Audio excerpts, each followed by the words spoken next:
Good morning, good afternoon, good evening, and welcome everyone. My name is Nisha Singh, and I am the Gender Transformative Solutions Thematic Lead for FinEquity. Thank you so much for joining our webinar today, What Works for Women, Unpacking Women's Economic Empowerment Barriers and Opportunities. We have a great lineup of speakers and discussants.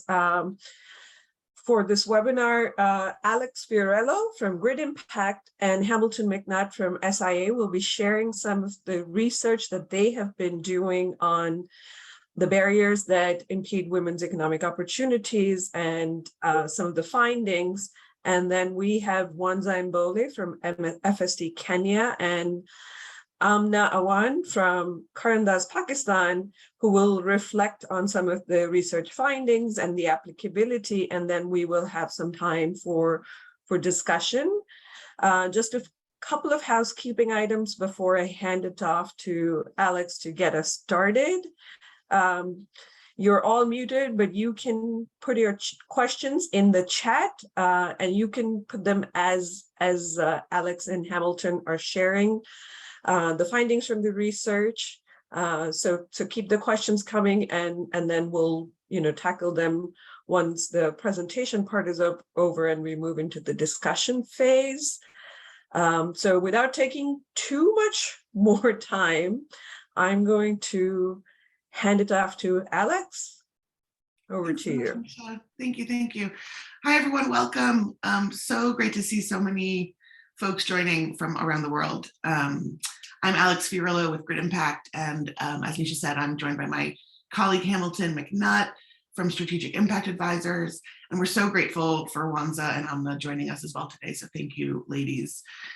So we're going to jump right in. We've got a few slides that we'd love to share that will hopefully provide some context to the research that the Grid Impact and SIA teams have been working on for almost the last year. And then we're going to try and get into a conversation with Wanza and Amna about what this actually looks like in practice in Kenya and Pakistan, respectively. So without further ado, thanks so much, Jen. We can go to the next slide. So this is a project that SIA and Grid Impact have been working on for some months now, funded by the Bill and Melinda Gates Foundation's Financial Services for the Poor team.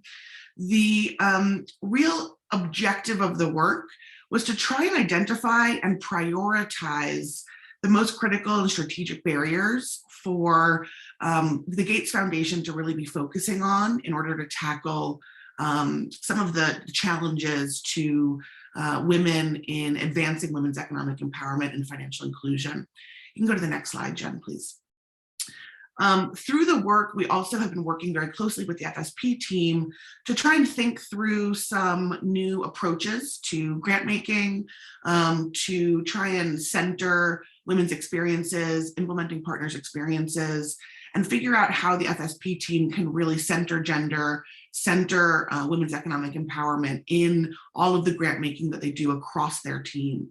What you see on the slide on the right-hand side, this is a vision statement that the FSP team at the Gates Foundation settled on in 2020 that really is trying to guide their work and guide their grant making and their investment decisions.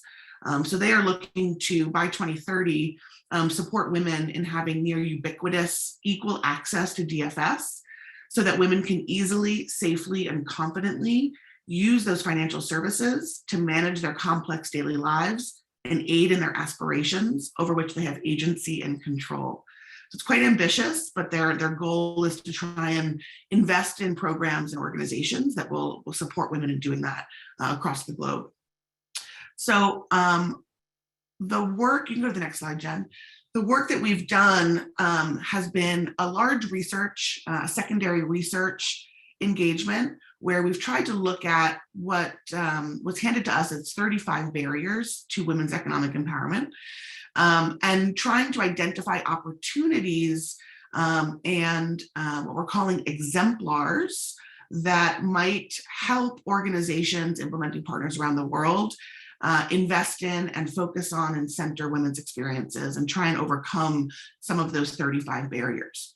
So what Hamilton and I are going to present to you today are some of the learnings from the analysis that we did on those 35 barriers, but also really trying to focus on highlighting some of the learnings from 45 different exemplar programs and interventions that we looked at that have been proven to support women in their journey to becoming more economically empowered.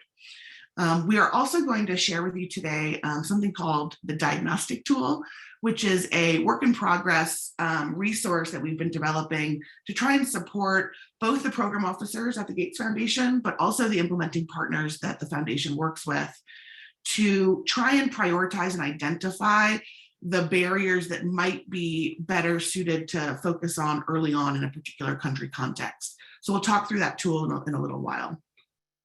You can go to the next slide, Jen. So originally the ask from the Gates Foundation was for us to prioritize barriers to women's economic empowerment through financial inclusion. And through both our research and a consultative process with many of you actually on the call today, we met a lot of resistance to prioritizing, which we completely support and understand. But essentially, no one wanted to say that one barrier was more important than another. You can go to the next slide, Jen, because essentially the general sentiment is that all barriers are contributing to an inequitable financial system that makes it really difficult for women to access and use services and products in ways that are going to allow them to achieve that economic empowerment status. So what we did in our process was, instead of trying to prioritize the barriers, we really decided to take a more contextualized approach. So very like country specific, market specific, where we could look at different segments of women who might be in different phases of their own personal customer journey, and then trying to find and identify which barriers are most relevant to those particular women in that particular context, at that particular stage in their customer journey.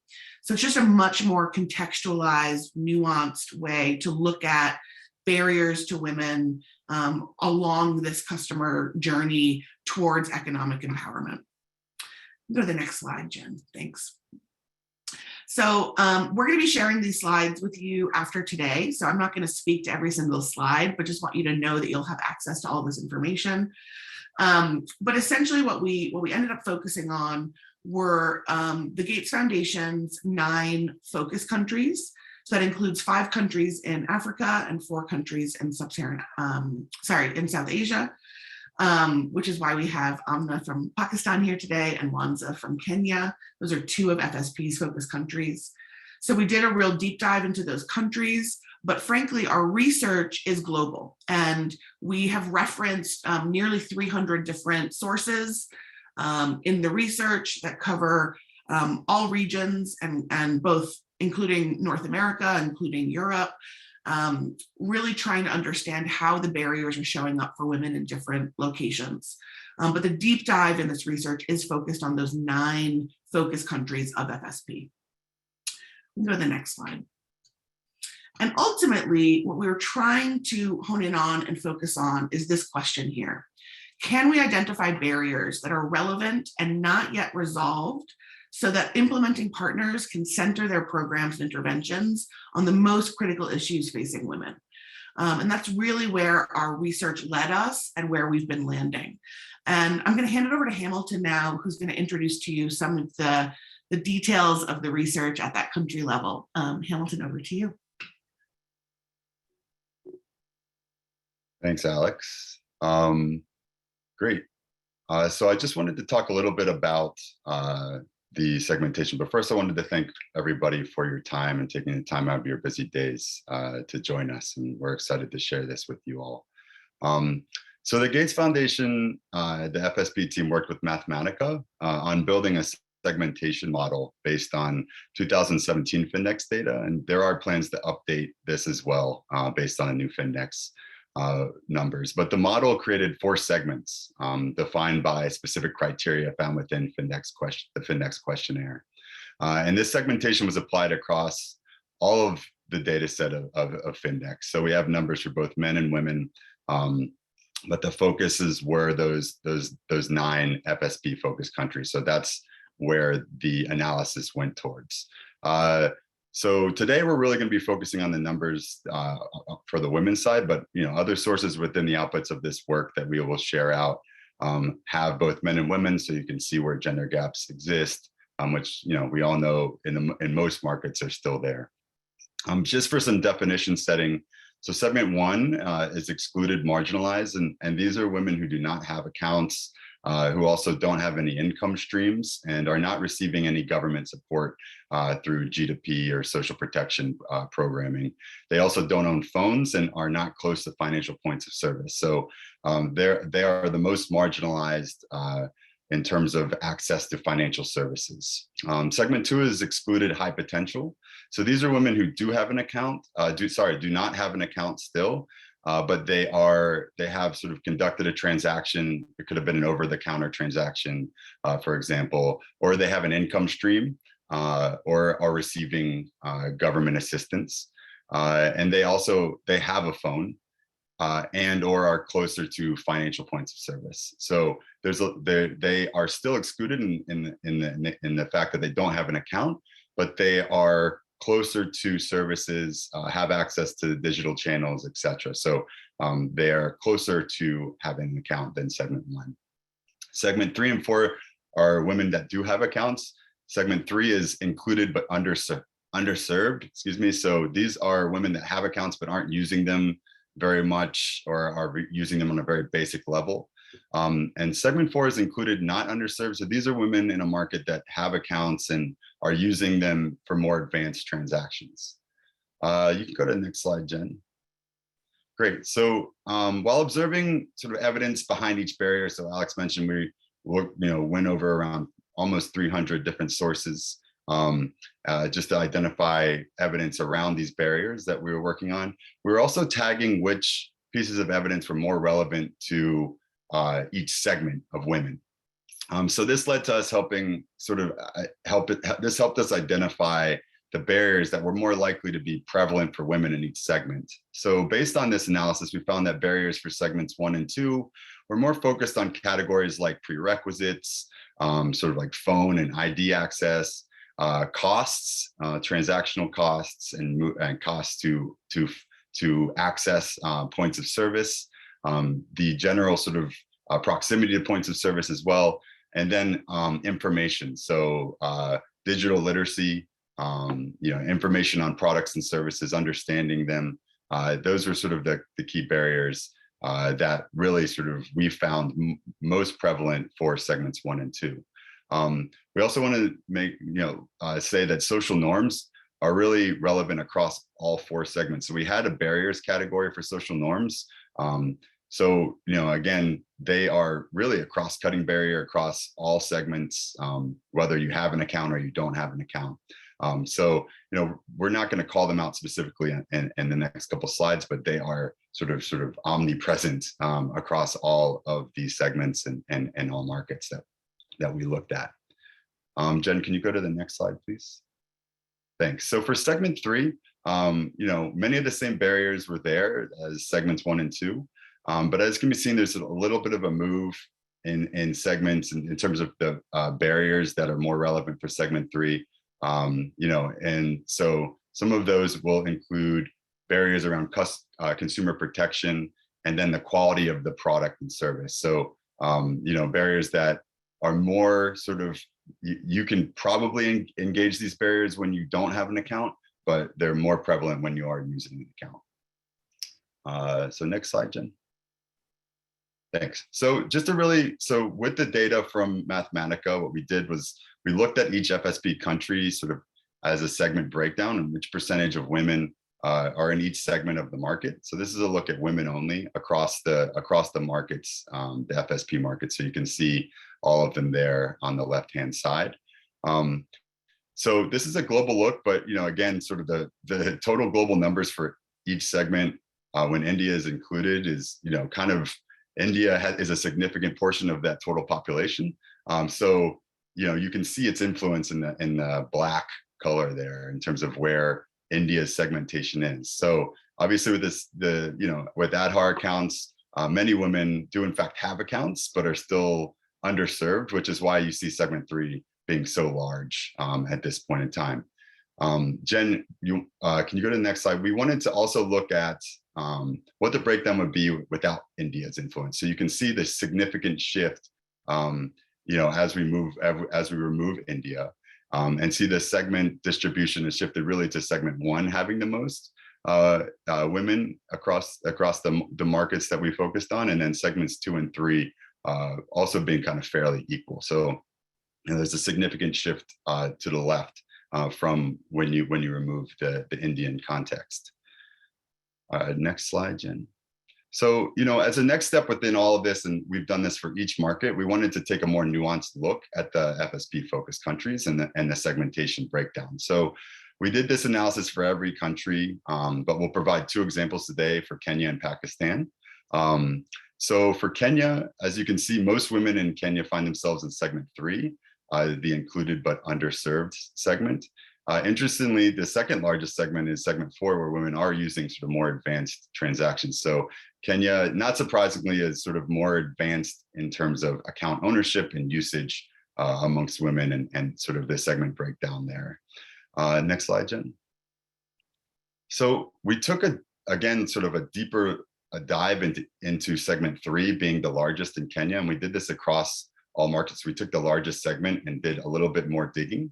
And so we had already, of course, looked up what barriers would likely impact women in segment 3, sort of based on evidence from our desk research and interviews. But so we used that list of barriers as a starting point for segment 3 in Kenya, but we wanted to dive a little deeper into which barriers on that list would be more or less relevant for the Kenyan context based on the Findex data and other analysis. Now, I want to be clear that this analysis does not mean that other barriers listed for the segment are not important or should be ignored.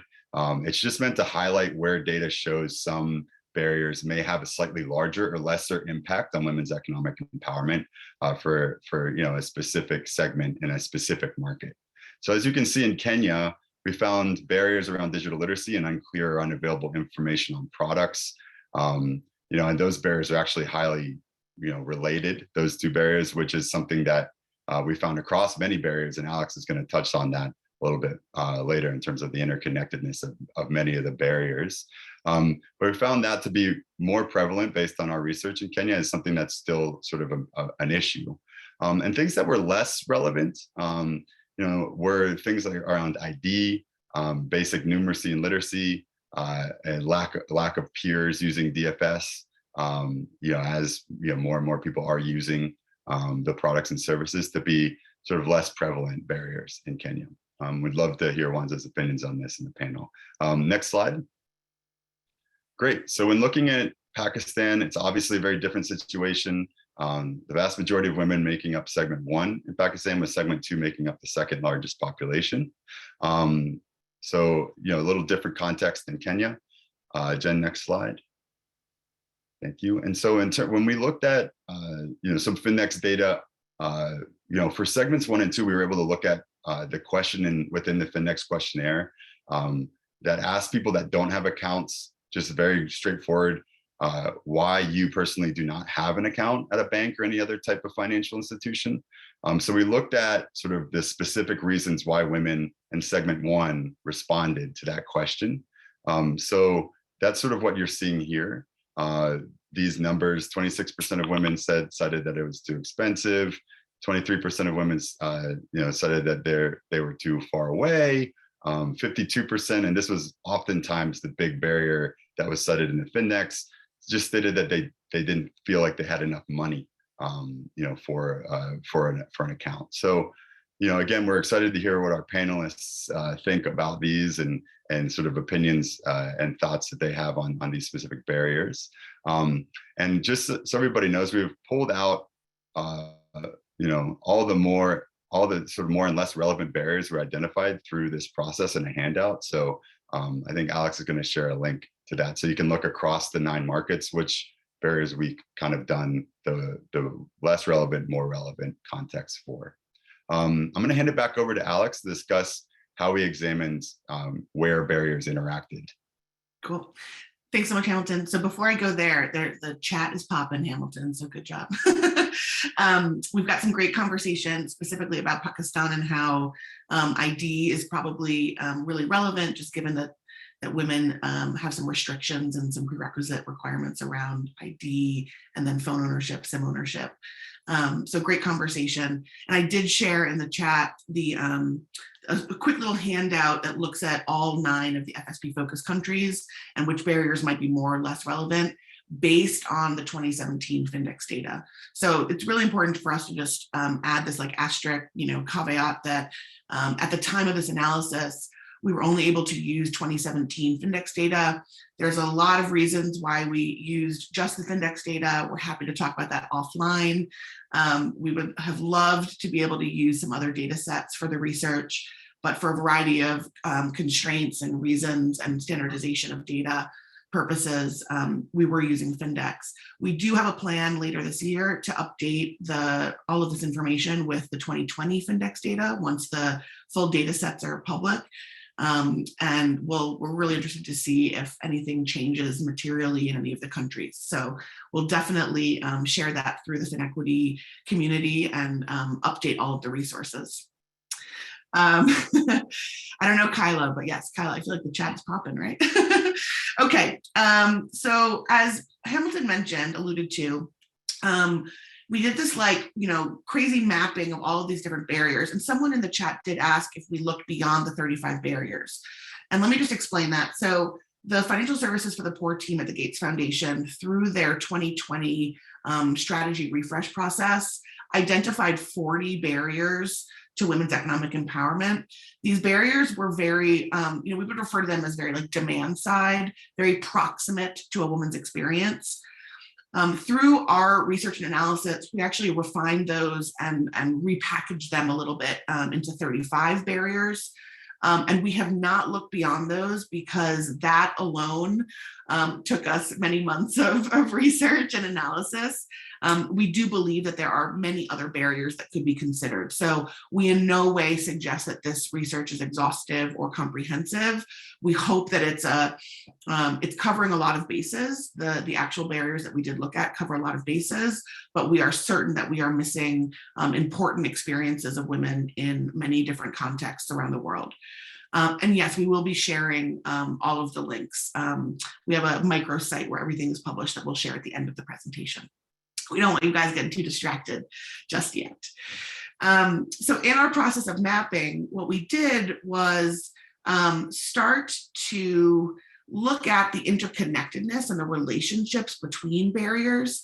No one barrier operates alone in a silo. If a woman experiences one barrier, it's likely she's experiencing others as well. And I should say that our research, although it's really focused on a woman's experience, many of these barriers impact men's experience as well. Women tend to feel and experience an outsized reaction or impact of these barriers, just given their positionality, power, systemic structures, et cetera. What you're seeing on this slide is what we call our connected barriers map. In our final resources and on the final microsite that we'll be sharing, you can actually zoom in on any of the barriers and see how we've tagged and connected that barrier to other barriers. The idea and the purpose of this is really to identify potential barriers that might be what we call nodes or clusters, where a lot of other barriers are connected to it, so that if we try to address that big bubble, so if you see that big purple bubble on the bottom right of this wheel, that's actually the digital literacy barrier. It's connected to at least 12 other barriers in the system that we looked at. Could we, by really trying to tackle digital literacy through a comprehensive intervention or program, could we then impact and influence some of those other barriers that it's connected to? So we're really trying to look at sort of tension points in this wheel. If we pull the string, can we actually move the needle on some of the other barriers? So in the final deliverables, you'll be able to read about and understand some of the connections and interactions that we were looking at with those barriers. We'll go to the next slide, Jen. Thanks. Another piece of the research that we did, and again, this is a big part of the final deliverables that you'll all have access to, is trying to move from a barrier-focused mentality to an opportunity or intervention-based approach. So what we did was we started looking for interventions, programs, attempts that different organizations around the world have been putting out there, that rolling out, that try and address some of the barriers in our set of 35 barriers. What we ended up doing was mapping out a total of 45 different interventions from around the world that addressed nearly all of the barriers on our list. There were 2 barriers on our list that we couldn't find real evidence-based interventions for. But we wanted to make sure that the interventions that we were included in this exemplary interventions compendium met a few different criteria. They have some sort of rigorous measurement of impact, whether that's a randomized control trial or a project with a rigorous monitoring and evaluation process. There were clear positive outcomes that directly addressed one or more of the WE5 barriers that we looked at. And there was some documented significant positive outcomes for women. So we were looking for interventions that met these 3 criteria. And we landed on 45 interventions from around the world that did that. Interestingly, the majority of the interventions that we found fall on the government policy or regulation topic, product rollout, capacity building, and financial assistance. So they were definitely clustered in those types of interventions. We can go to the next slide. In looking at those 45 interventions, what we tried to do was synthesize, are there like some principles that emerge that all of these 45 interventions share? And so what we've landed on are 5, what we call design principles. We see these as guiding rules or elements that that organizations might want to consider during a program's conception and design. These are not, this is not rocket science, this is not anything terribly new, but the analysis of these 45 exemplar interventions and programs led us to these 5 principles, which I think triangulate really nicely with some other design principles that have been put out into the market, into the industry in the last few years, when we think about how to design for women. So what you're seeing here, making sure you're bundling a product service rollout with capacity building, targeting both supply and demand side actors within one program, using and leveraging multiple communication channels, obviously using women-centered design models, and then really focusing on affordable interventions. Women tend to be more cost sensitive, just again, because of their positionality and a lot of other constraints that they face in their markets. So making sure that we're looking at cost of interventions. So these 5 principles, we're just suggesting that they should be considered when all of you who are out there in the world designing programs for women and activities for women, you can consider these and just make sure, it's almost like a little checklist that you can make sure you're following to make sure that your programs and interventions are going to work for women. We've got one more tool that we're going to introduce. I'm going to hand it back to Hamilton to introduce the Diagnostic Tool, and then we'll open it up for our conversation. Thanks, Alex. Yeah, so really quickly, I wanted to discuss a tool we've built that can serve as an additional resource when thinking about sort of which barriers are most relevant for your market context. And, again, this is meant to complement the market specific segmentation analysis that I discussed earlier, and the analysis on connected barriers that Alex just discussed, and generally provide a structure to think about the sequence in which barriers may come into play along a customer journey. So we're calling it sort of the barrier diagnostic tool. I'm going to discuss like what it is in the next slide, but if you are interested in having sort of a deeper look, Alex is going to share a link in the chat to the tool. So essentially the tool is a checklist. So, we love checklists, as Alex just mentioned. So it's a checklist of sort of key questions that are divided into 4 sections, and each section is gonna have questions that can be that are sort of in sequential order as it pertains to the customer journey for women in a market context. So we've defined sort of 4 key phases of a customer journey within this research, and so this diagnostic tool is meant to help identify which barriers may be preventing women from advancing on their journey towards access to greater suite of financial services and economic empowerment. So again, it's there to help develop a roadmap for kind of which barriers should be addressed first before moving on to others. The tool also provides key data sources to help find the answers to the questions. We're not giving you the answers to sort of what's the ID penetration in your market, but we're pointing you to a place that can tell you. We're also providing benchmark data on sort of, so you can, that can help make your own decisions around whether or not the barrier deserves more or less attention. So for example, we pull in a benchmark from the ID for D data that looks at 96 markets around ID penetration. And that data shows that ID penetration for women, if it's higher than 81%, then that means they're in sort of the top 3 quartiles for ID. And then if, anyone with less than 81% ID penetration is in the bottom quartile. So maybe using 81% as a benchmark, but we let you all be the final decision on that, but we provide benchmarking ideas for the data.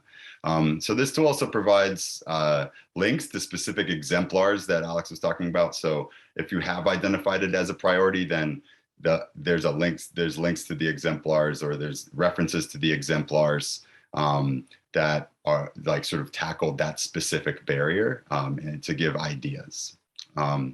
So Jen, if you could go to the last slide. Thanks. So that really wraps up our presentation on the materials we developed. All of the materials you've seen here today can be found on the microsite link that Alex is providing in the chat as well. And as some of you have mentioned, there's new Findex data out there. We will be updating all the tools and summaries later this year with the new Findex data. So please stay tuned for that. So great. Thanks so much for listening to the presentation. I'm going to hand it back to Alex to bring in our wonderful panelists to discuss these ideas in a little bit more depth. Alex. So thanks so much, Hamilton. So Hamilton showed you just 2 quick snapshots of Kenya and Pakistan. So we've invited Amna and Wanza to join us. If you both want to turn on your videos and come off mute. Wanza, our colleague from FSD Kenya, and Amna, our colleague from Karandaaz, Pakistan, who know their markets better than anybody. So we wanted to just get their perspectives. So ladies, thank you so much for joining us. We're very appreciative. I should say that throughout this project, the FSP core partners, of which FSD Kenya and Karandaaz are members of, have been tremendously supportive and helpful. We've done lots of consultations with so many of you on the call. And so we're just really grateful for everyone's time and input into this work. Okay, so we know that we're constrained because we're using Findex 2017 and things have changed. We'll see how much things have actually really changed on a local scale. But seeing the main barriers that Hamilton shared for each of your markets, just want to start with, how do those resonate? Are those key barriers? And maybe, I don't know, Jen, maybe you want to pull up Pakistan first, that slide for Pakistan, and Amna can speak to if those barriers still are barriers. They seem to be in 2017, but maybe Amna, you can give us an update if they still are, and then we can look at Kenya separately. Right. Amna, over to you. Hello, everyone. Thank you, Alex and Milton, for sharing these wonderful insights. So the Findex data was recently released, and it had a couple of surprises for us. Pakistan had a very large gender gap of 28% in the previous Findex data, and recently it went down to just from 28 to 15%.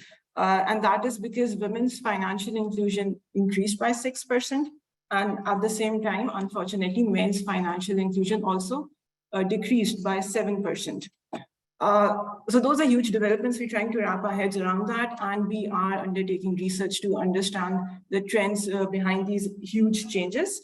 We also know that during COVID, a lot of women start using digital payments to pay school fees, to pay utility bills, to make purchases online, to pay taxes online. So we've seen a lot of changes happening over the past 2 years as well. We do have data from our Financial Inclusion Insight Survey, which was done in 2020. And that is more nuanced data compared to Findex, and that can help us break down some of the barriers and some of the constraints that women in Pakistan face. So as you rightly pointed out, perceived and or lack of money is a major barrier. And also, unfortunately, in Pakistan, the size of the segment 1 is the largest one. So that is the segment that doesn't have money for accounts. And also, they haven't ever even tried using an account. So they don't think that financial services are for them.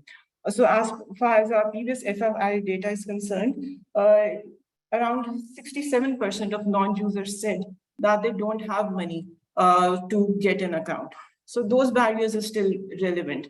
At the same time, a distance from the banker, FSP, etc. is also very important. And the other thing that is important is that most of the agents are male. So while you might have the corner grocery store offering you these financial services, but women will not be comfortable interacting with these male agents. And at the same time, cost of using DFS also comes up as a barrier. And then again, 45% of non-users said that financial services are too expensive for them. So these barriers are definitely relevant and important. Some of the barriers have reduced in importance. And that is, for example, the ID issue. A lot of women have started registering for CNICs, and there are two factors that are driving that change. One is the popularity of the G2P program. So poor women understand that if I have an ID, then I can apply for that government stipend, and that is very lucrative for them. The other thing is Election Commission has also made this rule that unless and until a certain proportion of the voters in an area are women, those results will not be considered. So now the candidates also have a motivation to go and get women registered so that they can be declared winners in case they win the election. So the ID problem is going down. We have roughly 78% of women who have CNICs registered. But given the large population size of the country, that means there's still a segment that still needs to get ID. So that problem is going down. SIM ownership is still a concern. Only 20% of the women have a SIM card registered in their name. And as far as our local rules are concerned, you need to have a SIM registered in order to have a mobile account operational as well. Those are some of the barriers that are relevant. In our work, we also look at supply side issues. So we're not just looking at agents, we're also looking at other digital channels. And we did feel that those channels were previously not tailored to women's needs. That is changing very quickly in the recent past, but still more work has to be done over there. We also feel that not all products are tailored to women's needs. At times you have very cosmetic changes to those products and they are branded as women's products. So that is also a concern. So in our work, we are tackling both supply side and demand side issues. A lack of data is also important because banks don't really understand the market segment they're missing out on. So those are some of the challenges. But then also, as you mentioned, there are no barriers that are deemed less important for women in Pakistan, unfortunately. So there's a lot of work to be done. I mean, you could do the entire webinar just about the Pakistan challenges and opportunities. You know, having such a large segment 1 population it's a different set of challenges, right? So Wanza, let's look at Kenya. You're looking at segment 3 primarily in Kenya. Here are the barriers that came out of the 2017 Findex. Curious, like, are these still barriers that you all are working on? Have the barriers shifted over the last few years? Why don't you come off mute and tell us a little bit about the Kenya experience? Thanks, Alex. I would say there may not have been a lot of change in Kenya in the last 5 or so years, but to use our local FinAccess data, the formal access, I'll use the sex disaggregated numbers. The formal access for men in 2019 was 85.6%. And that increased to 85.9% in 2021, whereas that for women was 80.4% in 2019, and it increased slightly to 81.7% in 2021. And the issues behind the barriers identified here are things that I resonate with. For instance, we know that most of the formal financial inclusion in Kenya is driven by digital finance, use of mobile money. And that's tended to be the biggest barrier in that has tended to be lack of national IDs, which one needs to register to use digital money. And the workaround therefore, and that's more of an issue for women than it is for men. And I'll surely try to speak to why I think that's an issue. And so the workaround has tended to be getting somebody who has a national ID, register a second account for mobile money that one can use. But that's not always the case. Of course, the others are barriers too. And we are talking about segment 3, where there is generally one has a mobile or a formal account, but the usage is limited. So most of those who have the digital money accounts tend to use them for basic services such as receiving cash or sending money. But for the lower income households in the rural areas, it will mainly be receiving money and not necessarily sending to others. The other one I see, the other one I identify with is barrier number 3, the lack of peers or family members or network who use DFS. Based on other work that we've done as FSD Kenya, we learned that women tend to rely on those they trust when it comes to learning about new products. They'll rely on either their friends or their male family members for that.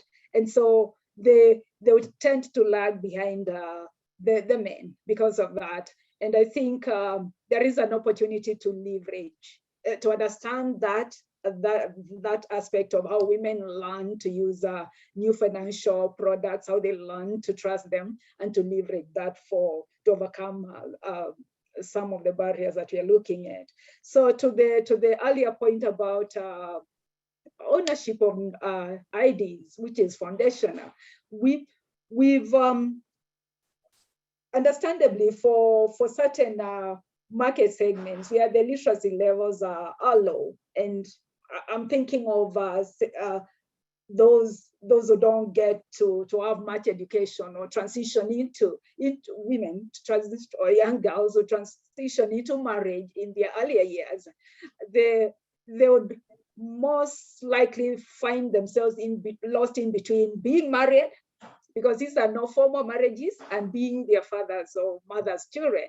And so, and you require a reference to get a national ID. That reference tends to be, for the younger people, it tends to be a parent. And so that's a common thing. And I don't know whether it's possible for those young women to have their in-laws standing in as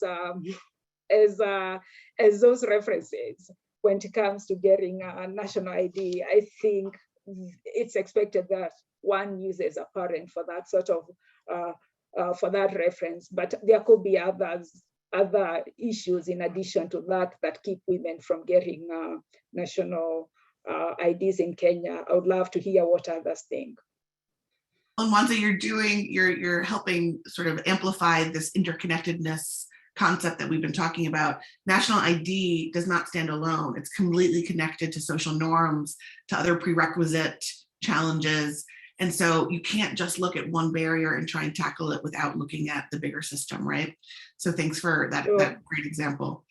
Okay, so let's shift a little bit and think about what is working. So Wanza, in the last few years, any examples of things that have been really successful in terms of addressing some of the key barriers that women are facing in their path to women's economic empowerment through financial inclusion in particular, that you want to highlight? The interventions that I know of that have made a difference have not been pure financial inclusion interventions. They've tended to cheapen the various barriers that are highlighted, and others, and some of which are completely outside financial inclusion. For instance, they've tended to leverage institutions that are ordinarily patronized by women, such as groups of all sorts of kinds within the community. They've also tended to have they've tended to be big on technical on the technical end of things, like a training, whether we are talking about training on financial literacy or training on income generating skills or business management, things that would in turn provide the income that's required by the women to be able to open and use formal accounts, something that Amna spoke to a while ago. They've also tended to be to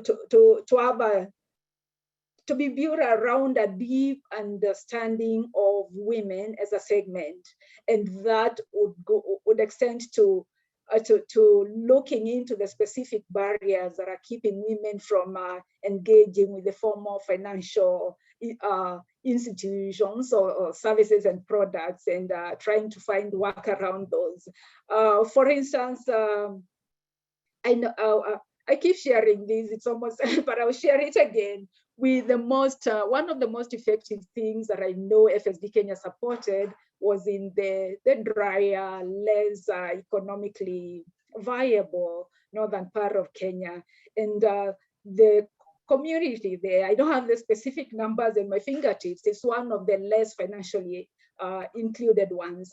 And we targeted a community, we targeted the beneficiaries of a government's social transfer program. And so we were asking ourselves, besides just the cash being channeled through the accounts of these beneficiaries and being taken out either at a go or accumulating there for some months due to the physical access barrier that Alex and Milton just spoke to earlier, instead of that happening, what else could be done to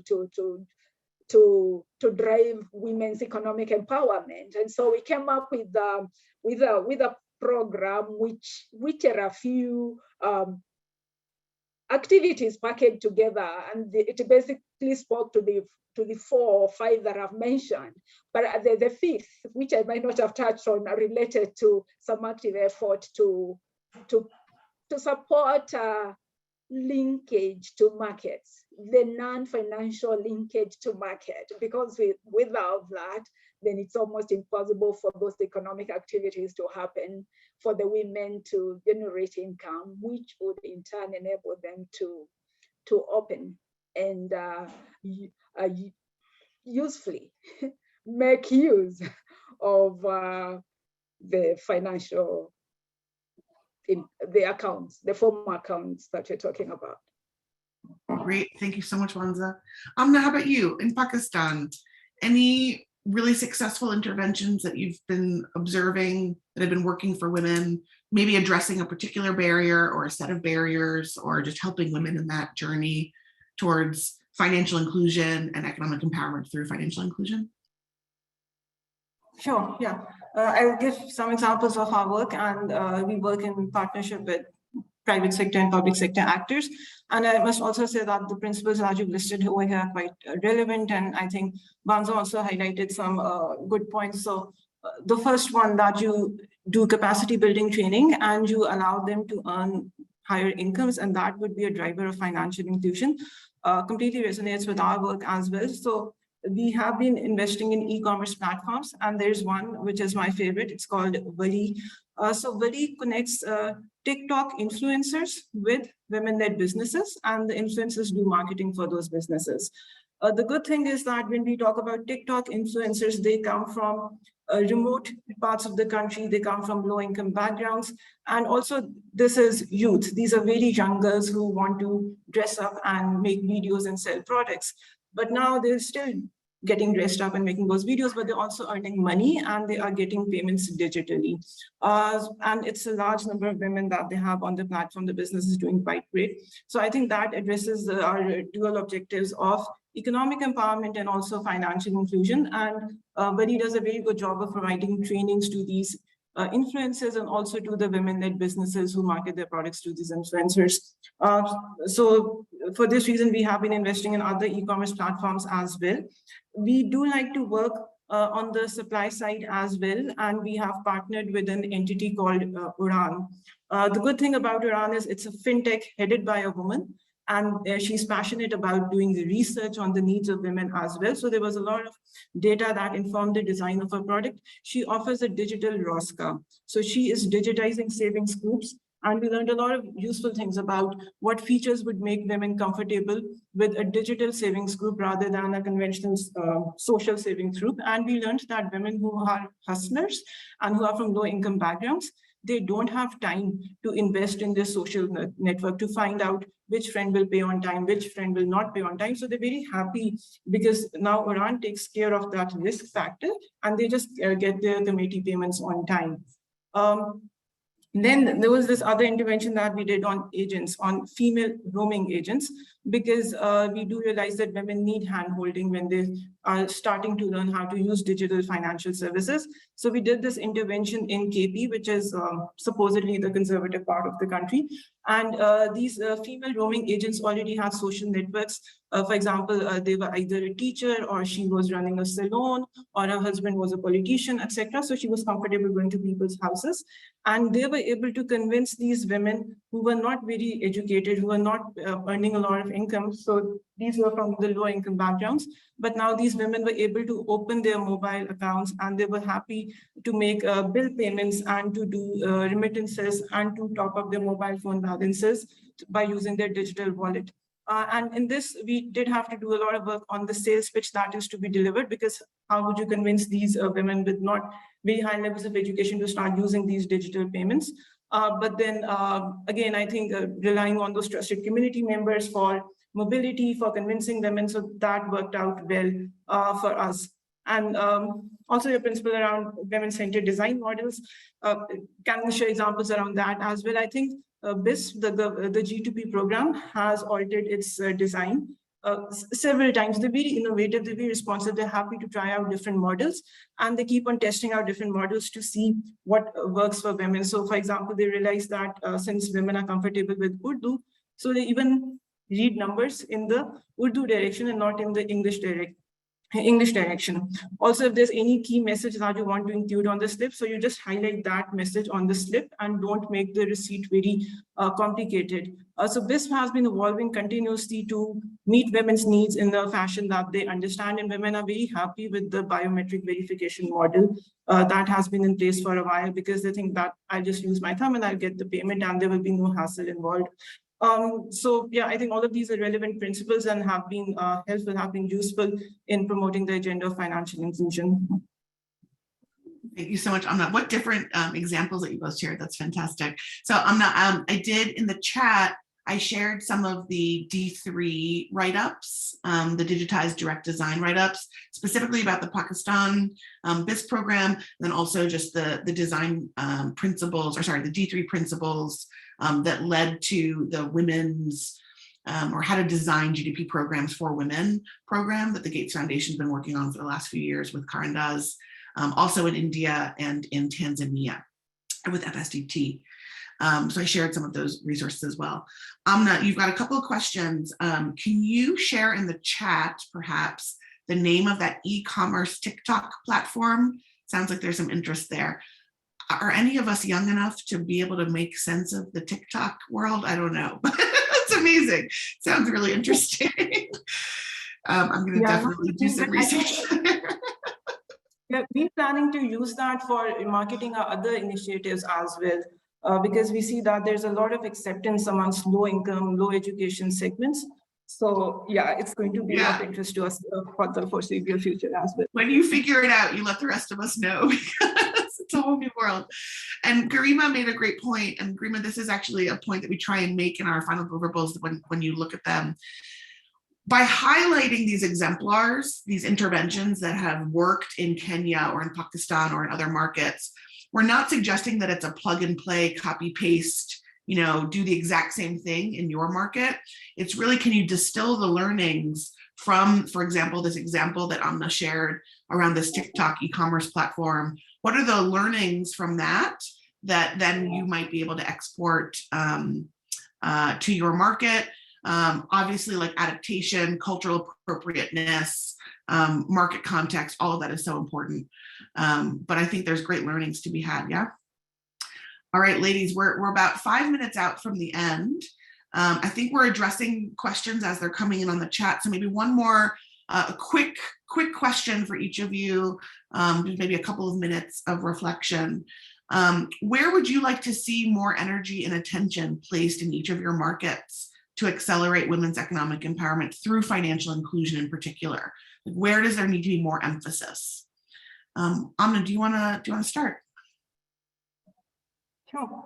I think one thing that will continue to remain important is the G2P program. It's designed very well, it's doing very well, but since there's large outreach as well, we want to shift all of those women to full mandate accounts so that they can carry out all sorts of transactions and also they can avail all sorts of financial services.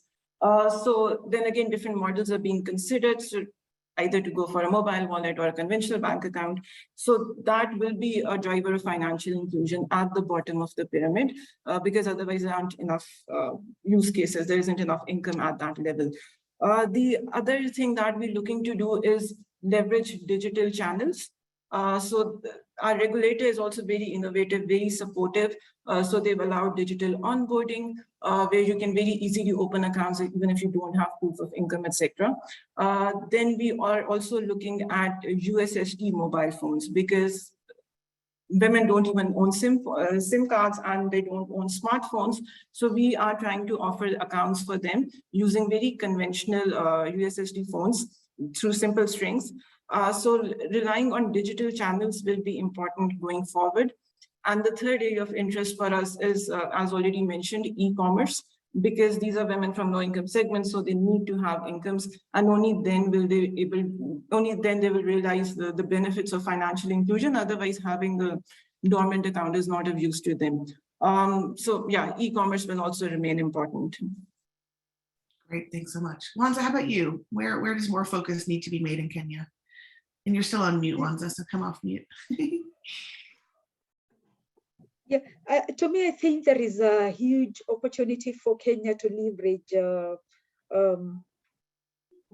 the massive more digital financial services a platform or network to do more, and that's mainly in form of mobile money. Yes, people have mobile money accounts, but they are being used minimally, and the barriers are several. One of them is cost, like for those who tend to receive money and not make any transactions using their mobile money accounts, tend to cite cost of transactions. So if that was tackled, I believe we'll get to see women doing more with those mobile money accounts for economic empowerment.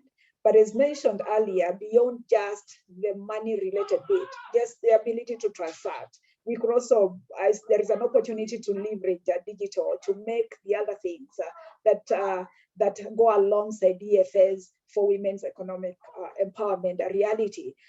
For instance, I know of interventions that are leveraging informal digital, I'm calling them informal. They are formal, but the players within those digital platforms are informal workers. And we are a young nation. Kenya's median age is 19.7 years. So we're talking about people who have some basic general literacy and numerate, and the bigger barrier could be related to the ability to own the devices, but that can be overcome, and leveraging that for that youth segment could make a lot of difference, particularly for younger women in relation to women's economic empowerment. And so those not yet in those digital platforms, marketplaces, it's possible to interventions targeted at mobilizing them or getting them into platforms like those, and then riding on the platform and on DFS to drive women economic empowerment can be quite useful. I also believe there is an opportunity for doing something in relation to the second segment, and that second one starts to sound more like what we find in the older among the older women, probably in rural areas, relying on agriculture as a source of livelihood. But similarly, we can tap into the social infrastructure or institutions that they are a part of, and make the linkages to formal finance and the many other non-finance bits that are key for women. Economic empowerment happen. Wonderful, Wanza. Thank you so much. And so, okay, what I'm hearing, a couple of just highlights, and we're going to wrap up so everyone can go on with their day or evening. More segmentation, right? More nuanced segmentation at a more local level. A lot of conversation in the chat today around some of the constraints of data.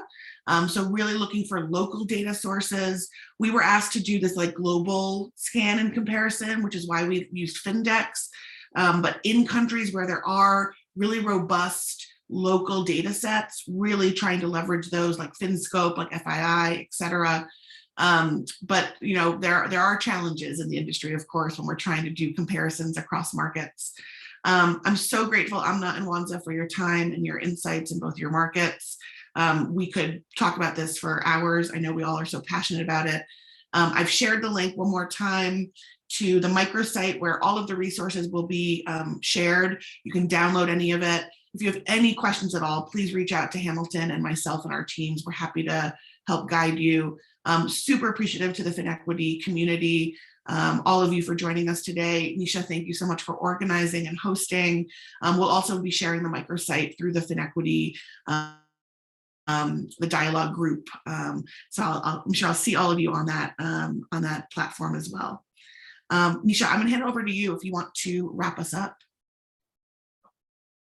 Great, thanks, Alex. Thanks, Amna. Thanks, Wanza, and thanks, Hamilton, for sharing all those resources. Such a rich discussion. I think the chat was really very lively as well. We'll share all the resources. As you wrap up and leave, you'll see an evaluation pop up about the webinar. Please do fill it out. We'd love to hear how this was useful to you, and see you on the next webinar. Thanks, everyone. Thank you, thank you. Bye. And Julie, if you're still here, thank you for all of your work to get us to this